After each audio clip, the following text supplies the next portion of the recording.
बंगोपसागर लघुचाप ओडिशा को अति प्रबल वर्षा रेड अलर्ट जारी कला आईएमडी। असंता 24 घंटे यह उत्तर दिग को गति कर अधिक घनीभूत हो पारे।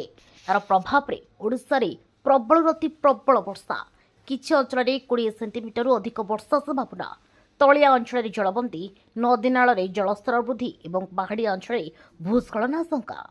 प्रबल वर्षा समय अनावश्यक भाव में बाहर को न जाई सतर्क रहा पाणीपाग विभाग परामर्श।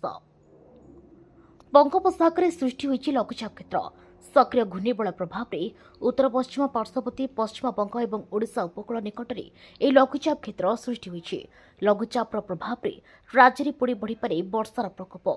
पाणीपाग विभाग आकलन अनुसार आसंता 24 घंटा मध्य यह लघुचाप क्षेत्र उत्तर दिग को गति करने सह आहरी घनीभूत होबार संभावना रही। फल ओडिशार विभिन्न अंचल वर्षार तीव्रता बढ़ीपे। विशेषकर आसंता 24 घंटा राज्य गुरुत्वपूर्ण। किछि अंचल अत्यंत प्रबल वर्षा अर्थात 20 सेंटीमीटर अधिक वर्षा होबार आशंका रही। यह कारण ओडिशार किछि अंचल रेड अलर्ट जारी करा जायछि। लगाण वर्षा हेले तलिया अंचल जलबंदी स्थिति सृष्टि हो पारे। सहरांचल अनेक स्थान में रास्ता उपरि पानी जाइबा एवं यातायात प्रभावित होबार आशंका रही।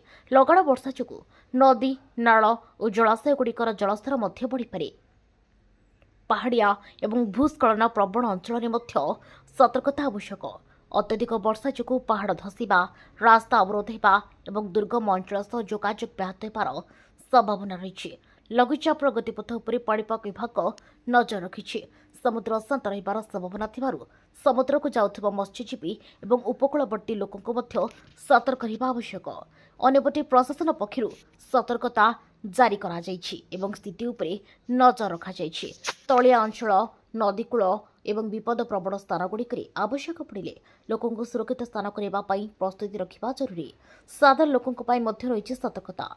प्रबल वर्षा समय अत्यावश्यक काम नथिले घर बाहर को न जावा भल। जलमग्न रास्तार यातायात करने समय सतर्क रहा सह नदी नाल और पानीर प्रखर स्रोत निकट को न जावाक परामर्श दि जाइए। विशेषकर शिशु वयस्क और असुस्थ व्यक्ति को अनावश्यक भाव में बाहर को न नेबा उचित।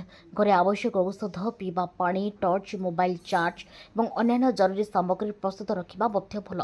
तेज लघुचाप केउ दिग को गति करुछि यह केते घनीभूत होइछि एवं आगामी दिन में यार प्रभाव केउ केउ अंचल अधिक रही पाणीपाग विभाग परवर्ती आकलन उपर समस्त नजर रही। एवं लोकों आतंकित न होई सतर्क रहा आवश्यक।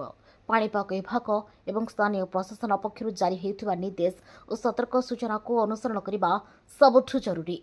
लघुचाप प्रभाव में वर्षार परिमाण बढ़िबा सह राज्यर किछि अंचल स्थिति गंभीर हो पारे। तेणु रेड अलर्ट थिबा अंचलर लोके विशेष सतर्क रुहंतु एवं जरूरी नथिले घरु बाहरंतु नाही। ब्यूरो रिपोर्ट सोनो न्यूज।